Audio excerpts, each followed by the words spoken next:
মাদ্রাসার খেদমত করা, আমার প্রতিবেশীর ডাকে সাড়া দেওয়া যদি আল্লাহর উদ্দেশ্য হয়, তাহলে এই সব কিছুর বিনিময় আমি সব পাইব। এগুলার বিনিময় এগুলা আমার ইবাদত হিসাবে গণ্য হইব। সুবহানাল্লাহ। আমার ছেলের লালন পালন করা যদি আল্লাহর উদ্দেশ্য আমি করি, তাহলে আমার ছেলেরে কষ্ট করিয়া যে আমি রুজি করিয়া আনি আমাকে খাবার দিয়ার, এই কষ্ট করাটাও আমার জন্য ইবাদত হইব। সুবহানাল্লাহ।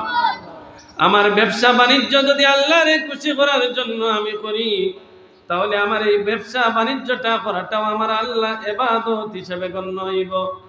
আর যদি আমি মসজিদও খেদমত করি আর আল্লাহর সন্তুষ্টি না থাকে, তাহলে ওই মসজিদের খেদমতেও আমার খাওয়া যাইতো না। ঠিক না ইনসাফ? এর দায় আমলের পিছনে প্রথমত ইখলাস ঠিক করতে হইব।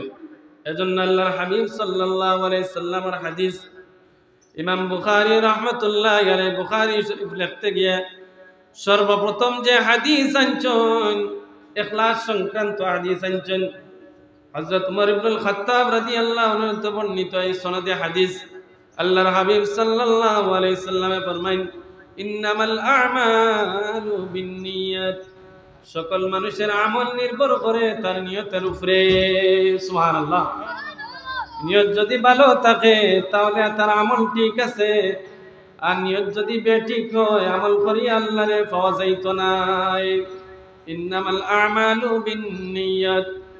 এরপরে আল্লাহর হাবিব সাল্লাল্লাহু আলাইহি সাল্লামে ফরমায়েন, ওয়া ইন্নামা লিকুল্লি ইমরিইম মা নাওয়া, فمن كانت هجرته إلى الله ورسوله فهجرته إلى الله ورسوله। যে বান্দা আল্লাহ এবং আল্লাহর রাসূলকে পাওয়ার জন্য হিজরত করব, ওই বান্দার হিজরতটা হইব আল্লাহ এবং আল্লাহর রাসূলকে পাওয়ার জন্য। আর যে বান্দার হিজরত হইব, ওমান কানাত হিজরাতুহু লিদুনিয়া ইউসিবুহা আও ইমরাআতিন ইয়াতাযাওয়াজুহা ফাহিজরাতুহু ইলা মা হাজারা ইলাইহি। যে বান্দা হিজরত কইব দুনিয়ার ফায়দা হাসিলের জন্য, দুনিয়ার ফায়দা হাসিলের জন্য হিজরত করব, কিংবা কোন নারীকে বিবাহ করার জন্য হিজরত করব, ওই বান্দায় আল্লাহ পাইতো নাই। যে নিয়তে হিজরত করছে দুনিয়াই পাওয়ার জন্য, ওই দুনিয়াই পাইব, কিন্তু আল্লাহ পাইতো নাই।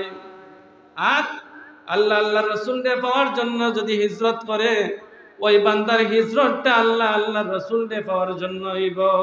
সুবহানাল্লাহ। সুবহানাল্লাহি ওয়া বিহামদিহি সুবহানাল্লাহিল আযীম। এজন্য আল্লাহর হাবিব সাল্লাল্লাহু আলাইহি সাল্লামে সাহাবাদের আমল কমতি নিয়ে কোনো চিন্তা করেন না, কিন্তু চিন্তা করেন সাহাবাদের আমল যে নষ্ট হয়ে যাইব, এইটা নিয়ে চিন্তা করেন। আল্লাহর হাবিব সাল্লাল্লাহু আলাইহি সাল্লাম হযরত মাহমুদ ইবনে লাবিদ রাদিয়াল্লাহু আনহু থেকে বর্ণিত, আল্লাহর হাবিব সাল্লাল্লাহু আলাইহি সাল্লামে ফরমায়েন, ইন্না আখওয়াফা মা খাফা আলাইকুমুশ শিরকুল আসগর। ক্বালু ওয়া মাশ শিরকুল আসগর ইয়া রাসূলুল্লাহ। আল্লাহর হাবিব সাল্লাল্লাহু আলাইহি সাল্লামে সাহাবাদের উদ্দেশ্য করিয়া কইন, ও সাহাবায়ে کرام, আমি তোমাদের কাছ থেকে বড় শিরকের ভয় করি না, কিন্তু তোমাদের মাঝে একটা ছোট শিরক আছে, যে শিরকটা তোমাদের সম্পূর্ণ আমলকে নষ্ট করিয়া দিলায়। ক্বালু ওয়া মা শিরকুল আসগর ইয়া রাসূলুল্লাহ সাল্লাল্লাহু আলাইহি ওয়াসাল্লাম। সাহাবারা প্রশ্ন করেন, ইয়া রাসূলুল্লাহ সাল্লাল্লাহু আলাইহি সাল্লাম, ওই ছোট শিরকটা কি? আল্লাহর হাবিব সাল্লাল্লাহু আলাইহি সাল্লাম উত্তর দেন, ক্বালা আর-রিয়াউ, রিয়া নামক শিরক, ওই শিরকে তোমরা সমস্ত নেক আমলকে নষ্ট করে দিলাইব। যদি কোনো রিয়া কোনো বান্দার মাঝে থাকে, ওইটা পরিহার করার জন্য আল্লাহর হাবিব সাল্লাল্লাহু আলাইহি সাল্লামের নির্দেশ দেন। সাথে সাথে সাহাবায়ে কেরামগণের কইন, এ জাতীয় শিরক যেন তোমাদের মাধ্যমে সংগঠিত না হয়। রিয়া যদি থাকে ইবাদতের মাঝে, লোক দেখাইলে ইবাদত, লম্বা লম্বা সিজদা দিয়ার মানুষকে দেখানোর জন্য, আল্লাহরে খুশি করার জন্য নয়, ইবাদতের মধ্যে ইখলাস নাই, ওই ইবাদতে খাওয়া যাইতো না। এটার বিনিময় আর আমার সমস্ত আমল নষ্ট হয়ে যাইব। قالوا وما الشرك الأصغر يا رسول الله قال الرياء ইরিয়া নামক গুনাহ রিয়া নামক শিরকে ছোট যে শিরক আছে এই শিরকে সমস্ত নেক আমলকে নষ্ট করে দিলায় এরপরে আল্লাহর হাবিব সাল্লাল্লাহু আলাইহি সাল্লামে ফরমায়েন ইয়াকুলুল্লাহু আযজা ওয়া জাল্লা লাহুম ইয়াওমাল কিয়ামাতি ইযা জুজিয়ান নাসু বিআমালিহিম اذهبوا إلى الذين كنتم تراءون في الدنيا فانظروا هل تجدون عندهم جزاء الله الحبيب صلى الله عليه وسلم فرمائن কিয়ামতের ময়দানে যখন আল্লাহ তাআলা বিচারক হিসাবে বিচারকের আসনে বসবা তখন নেক আমল এবং বদ আমলের হিসাব করতে থাকবে আল্লাহ তাআলা তখন কিছু মানুষ আল্লাহ তাআলার কাছে গিয়া ভিড় জমাইব খেয়াল করো কিয়ামতের ময়দানে আল্লাহ তাআলা বান্দাগুলোর হিসাব নিকাশ করবা নেক আমলের বদ আমলের তখন কিছু মানুষ আল্লাহর সামনে গিয়া ভিড় জমাইবা আল্লাহ তাআলা তারারে কইবা আজ তোমরা কেন আইছো তোমরা ওই সকল মানুষের কাছে যাও যাদেরকে দেখানোর জন্য তোমরা দুনিয়ায় ইবাদত বندگی করতে يقول الله عز وجل لهم يوم القيامة إذا جزي الناس بأعمالهم তোমরা যাদেরকে দেখানোর জন্য তোমরা ইবাদত করতে তাদের কাছে যাও তোমরা আজকে আমার কাছে কেন আইছো ফানজুরু হাল তাজিদুনা ইনদাকুম জাযাআ দেখো আজকে তোমরা তারা কোনো সাহায্য করতে পারেনি কোনো বদলা দিতে পারেনি তারারে দেখানোর জন্য তারারে খুশি করার জন্য যে তোমরা ইবাদত করছো আজকে এই কিয়ামতের ময়দানে কঠিন মুসিবতের সময় তোমরারে সাহায্য করার মতো তারার কোনো ক্ষমতা আসেনি পারবানি সাহায্য করতে সেই দিন একমাত্র আল্লাহর অর্ডার চলবো আল্লাহর অর্ডার ছাড়া আর কারোর ক্ষমতা সেই দিন চলতো না সকল ক্ষমতার অধিকারী সেই দিন আল্লাহ তাআলা তাকবা সেই দিনও লাগি আল্লাহ তাআলা অহংকার করেন লিল্লাহিল ওয়াহিদিল কাহ্হার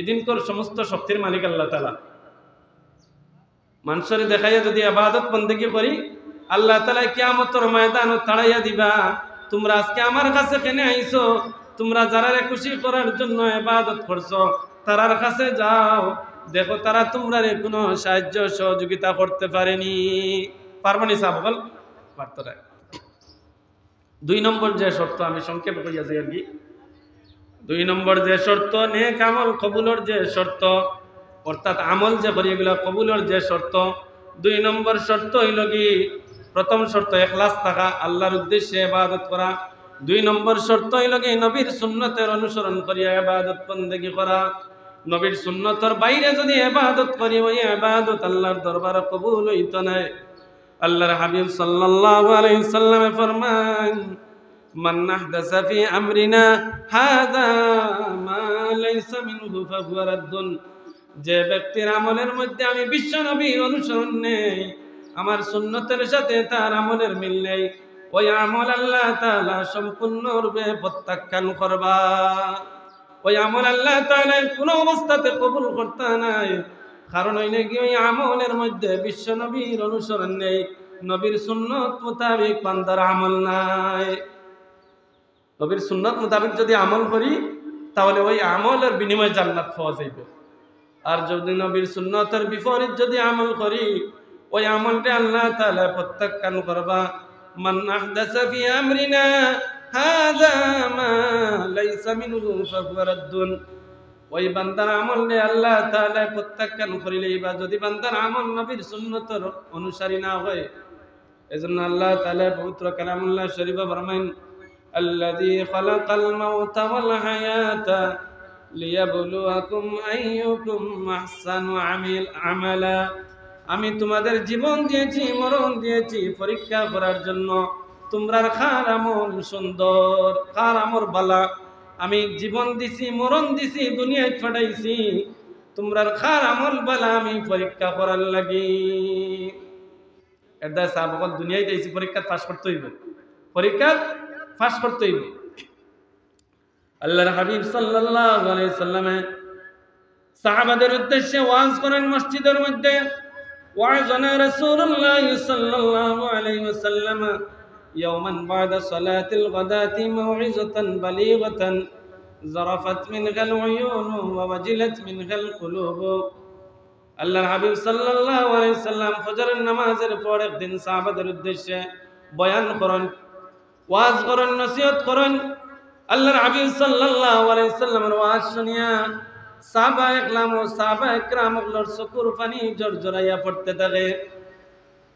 ইয়াওমান বাদা সালাতিল গাদাতি মাউইযাতান বালিগাতান যারাফাত মিনহাল উয়ুন। সাহাবায়ে কেরামর চকুর পানি জড়জড়াইয়া পড়তে থাকে। ওয়াজিলাত মিনহাল কুলুব, মনের মাঝে ডর হামাই যায়, ভয় হামাই যায় সাহাবায়ে কেরামগুলোর। আল্লাহর হাবিব সাল্লাল্লাহু আলাইহি সাল্লামের ওয়াজ শুনিয়া, নসিহত শুনিয়া, ফাকাল রাজুলুন, এমত অবস্থায় একজন সাহাবী দাঁড়াইয়া প্রশ্ন করেন, ইন্না হাযিহি মাউইযাতু মুওয়াদ্দিন ফামাযা তা'আদ ইলাইনা ইয়া রাসূলুল্লাহ সাল্লাল্লাহু আলাইহি ওয়াসাল্লাম। আমার মনে হচ্ছে আপনার আজকের ওয়াজ শুনিয়া, আপনার বয়ান শুনিয়া, আপনার হয়তো আজকের এই বয়ানই আপনার শেষ বয়ান হইতে পারে। এজন্য ইয়া রাসূলুল্লাহ সাল্লাল্লাহু আলাইহি সাল্লাম, আপনি আমরারে কিছু উপদেশ দিয়া দক্কা, যাতে আপনার উপদেশ সকল মানিয়া আমরা চলতাম পারি। আল্লাহর হাবিব সাল্লাল্লাহু আলাইহি সাল্লাম এর পরে ফরমাইন, ক্বালা উসিকুম বিতাকওয়াল্লাহ। তিনটা উপদেশ দেন, এর মাঝে প্রথম উপদেশ হইল কি, তোমরা আল্লাহরে বেশি করে ভয় করবা। ওয়াসসামি ওয়াত তাআতি ওয়া ইন আবদুন হাবশিয়ুন। দ্বিতীয় নম্বর উপদেশ হইল কি, সাবল সময় কম, এটা আমি দ্রুত কইয়ার। দ্বিতীয় নম্বর উপদেশ হইল কি, তোমরা যে নেতা ওগুলো আছেন, নেতা যদি হাবশি গোলাম হয় তাহলে নেতার আনুগত্য তোমরা করবাই। এখানে অনেক কিছু শিকার আছে সাহাবাগণ। আল্লাহর হাবিব সাল্লাল্লাহু আলাইহি সাল্লামে উহুদের যুদ্ধ সাহাবায়ে কেরামগুলোরে নির্দেশ দিছিলেন, এই পথে থাকা লাগি, কাফিরগুলোর বিরুদ্ধে যুদ্ধ করার লাগি। কিন্তু সাহাবায়ে কেরাম প্রথমত যুদ্ধ করিয়া জয়লাভ করিলেন, কিন্তু পরে আল্লাহর রাসূলের নির্দেশ অমান্য করার কারণে আল্লাহর হাবিব সাল্লাল্লাহু আলাইহি সাল্লাম উহুদের ময়দান দান হল শহীদ হইছে কাফিরগুলোরা। তো এখান থেকে বোঝা যায় আল্লাহর হাবিব সাল্লাল্লাহু আলাইহি সাল্লামে ফরমাইন, ওয়াসসামি ওয়াত তাআতি ওয়া ইন আবদুন হাবশিয়ুন। যদি নেতা হাবশি গোলাম হয় তাহলে নেতার আদেশে তোমরা মান্য করবাই, নেতারে মানিয়া চলবাই। এরপরে আল্লাহর হাবিব সাল্লাল্লাহু আলাইহি সাল্লামে 3 নম্বর যে উপদেশ দেন, আল্লাহর হাবিব সাল্লাল্লাহু আলাইহি সাল্লামে ফরমাইন, আমি যাওয়ার পরে তোমরার মাঝে যারা বাঁচিয়া থাকবাই, তখন তোমরার মাঝে অনেক ইখতিলাফ দেখা দিব, অনেক মতবিরোধ দেখা দিব। তখন তোমাদের করণীয় হবে, আলাইকুম বিসুন্নতি ওয়া সুন্নাতিল খুলাফাইর রাশিদিনাল মাহদিয়িন আদ্দু আলাইহা বিন্নওয়াজিজ। তোমরা আমার সুন্নতের অনুসরণ করবাই, আর আমার পরে আমার খুলাফায়ে রাশিদিনের সুন্নতের অনুসরণ করবাই। সুবহানাল্লাহ। আল্লাহ রাসূলের নির্দেশ দিয়া গেছেন কি কিলা জীবনকে পরিচালনা করতে হয়। আল্লাহর হাবিব সাল্লাল্লাহু আলাইহি সাল্লামে ফরমাইন, খুলাফায়ে রাশিদিন সম্পর্কে কোন, আমার খুলাফায়ে রাশিদিন হল এরা সুন্নতরে তোমরা শক্তভাবে আঁকড়ে ধরবাই, কেননা এরা নিজেরা সৎ পথ প্রাপ্ত, এবং এরারে যারা ফলো করব, যারা অনুসরণ করব, তারাও সৎ পথ প্রাপ্ত থাকবো। সুবহানাল্লাহ। এটা আল্লাহর হাবিবের সুন্নতরে আমরা যদি মানিয়া চলতি, সুন্নত মোতাবেক আমল করি, ওই আমল আমলার আল্লাহর দরবারও কবুল হইব, ওই আমল খুলাফায়ে রাশিদিনের সুন্নাহর উপরে থাকবো। সুবহানাল্লাহ। 3 নম্বর যে শর্ত, কোন বান্দা যদি 3 নম্বর শর্ত হইল কি, বান্দার রিজিক হালাল হওয়া। বান্দা যদি রিজিক খাবার, যদি হালাল খাবার গ্রহণ করে তারপরে আমল করে, তাহলে আশা করা যায় ওই বান্দার আমল আল্লাহ তাআলা কবুল করবা। সুবহানাল্লাহ। কারণ আল্লাহ তাআলা পবিত্র কালামুল্লাহ শরীফে ফরমায়েন, ইয়া আইয়ুহার রুসুলু কুলু মিনাত তাইয়্যিবাতি ওয়া'মালু সালিহা। হে রাসূলগণ, তোমরা হালাল খাবার গ্রহণ করো, তারপরে নেক কাজ করো, সৎ কাজ করো, নেক আমল করো। সুবহানাল্লাহ। মুমিন হকলরে নির্দেশ দিয়া বলেন ইয়া আইয়ুহাল্লাযীনা আমানু কুলু মিন তাইয়্যিবাতি মা রাযাকনাকুম ওয়াশকুরু লিল্লাহি ইন কুনতুম ইয়্যাহু তা'বুদুন। হে মুমিন হকল, আমি তোমাদের যে পবিত্র রিজিক দান করছি, যে হালাল খাবার দান করছি, ওই খাবার থেকে তোমরা খাদ্য গ্রহণ করো, তারপরে আমার শুকরিয়া আদায় করো। ওয়াশকুরু লিল্লাহি ইন কুনতুম ইয়্যাহু তা'বুদুন। যদি তোমরা আমার ইবাদত বندگی করতে চাও তাহলে তোমরা হালাল খাবার গ্রহণ করো। আমি যে পবিত্র রিজিক দিছি ওই রিজিক তালাশ করিয়া তোমরা হালাল খাবার গ্রহণ করো, আর সাথে সাথে আমার শুকরিয়া আদায় করো যদি তোমরা আমার ইবাদত বندگی করতে চাও। সুবহানাল্লাহ। আল্লাহর হাবিব সাল্লাল্লাহু আলাইহি সাল্লামে ফরমায়েন কিয়ামতের ময়দান এক ব্যক্তি আল্লাহরে পাওয়ার জন্য বেকুল হয়ে গেছে, বেপনা হয়ে গেছে। ওই বান্দার মাথার চুলগুলি এলোমেলো, তার চুলগুলো আশ্রয়বার কোনো সময় নাই। আল্লাহরে পাওয়ার জন্য এত বেপনা হইছে, এত পেরেশানি হইছে। ওই বান্দার শরীর যে কাপড় আছে কাপড়গুলা দুলে দুলিশিত হয়ে গেছে, দুলা বানিয়ে পড়ে গেছে। ওই দুলাগুলা জাড়ার তার সময় নাই, ওই দুলা জাড়ার সময় নাই। আল্লাহ লাগে এত বেপনা,